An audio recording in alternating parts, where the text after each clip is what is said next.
আমার home district Kishoreganj. আমি থাকি সৌদি আরবে। আমি 8 বছর ধরে বিদেশ করি। আসসালামু আলাইকুম, আশা করি ভালো আছেন।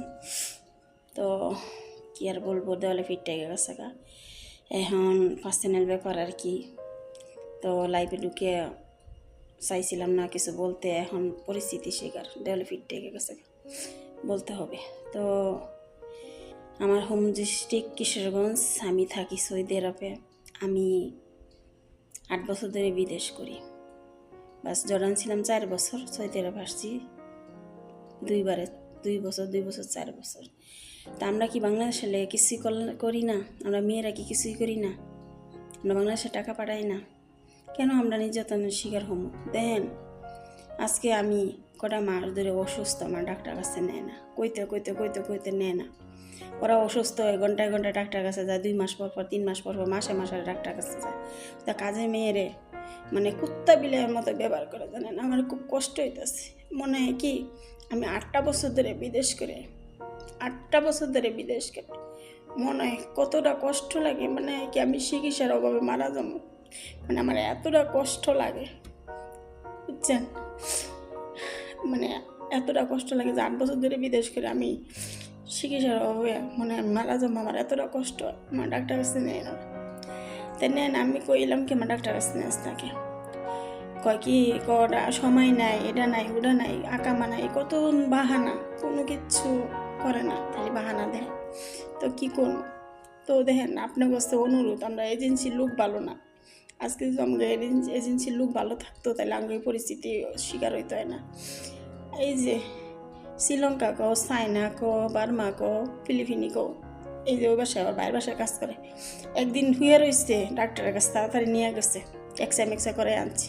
আর আমরা বাঙালিরা কী অপরাধ করছি, কী অন্যায় করছি? আমরা কি বাংলাদেশের টাকা পাঠাই না? 8 বছর ধরে বিদেশ করি, আমরা কি 1 টাকাও দেই নেই? আমরা তো ব্যাংকে টাকা পাঠাই। তা আমাকে এই পরিস্থিতি শিকার কেন? আমি দালালে ফোন দিছি, দেখেন ভাই, আমরা তো বেতনের কথা কইছেন, 1100 রিয়াল বেতন দিব। আমার তো 1100 রিয়াল দেন, 1000 টাকা বেতন দেয়। তেল সাবান শ্যাম্পু কোনো কিছুই দেন, আপনি একটু ফোন দিয়ে কয়ে দেন। আচ্ছা ঠিক আছে, কয়ে দিতেছি, বাস শেষ। ফোন দিলে ফোন ধরে না, ফোনের কোনো উত্তর নাই, কোনো কথাই কয় না। মানে নেট বন্ধ, একবারে ব্লক মেরে দিছে। তাইলে দেখেন, আমরা এই বাঙালি মেয়েরা এত নির্যাতন শিকার কেন? আমার এজেন্সির লোক ভালো না। তারা কন্ট্রাক্ট পেপারে যা সাইন করে, যা বলে যে বেতন ঠিক মতো দিতে হইব, ওয়াইফাই লাইন দিতে হইব, খাওয়ান দিতে হইব, সব কিছু এখন ঠিক আছে। তা আমগো কোনো কিছুই ঠিক নেই। আমগো বাঙালি মেয়েগো কোনো কিছুই ঠিক নেই। দেন কোনো কিচ্ছু দেয় না। 1000 রিয়াল বেতন, সাবান রে, শ্যাম্পু রে, সব কিছু কিনে আনার লাগে। ওষুধটা একটা প্যানাডল বড়ি হেও দেয় না। কতটা কষ্ট! আমি আজকে 6টা মাস ধরে অসুস্থ, আমার ডাক্তার কিছু দেয় না। তো 8টা বছর ধরে বিদেশ করি, মনে হয় চিকিৎসা মারা এতটা কষ্ট হইতেছে। তো কি বলবো, কয় কি তোর 4 লাখ টাকা, 4 লাখ টাকাতে কিনে আনছি। তো এইখানেই তো মাইরা লাইছে 4.5 লাখ টাকা হেরা আমার ঘরে কিনে আনে। আর তাগর লাগে মাত্র 1.5 লাখ টাকা।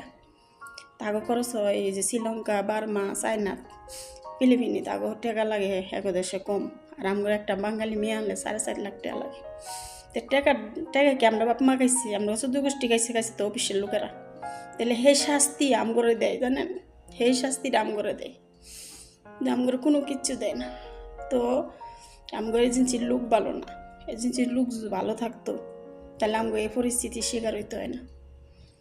তাহলে আপনার কাছে অনুরোধ, আপনারা, আমরা মেয়েদের জন্যে, আমরা মেয়েরা, প্রবাসী মেয়েরা যাতে আমগরে সম্মান করে, আমগরে ভালোবাসে।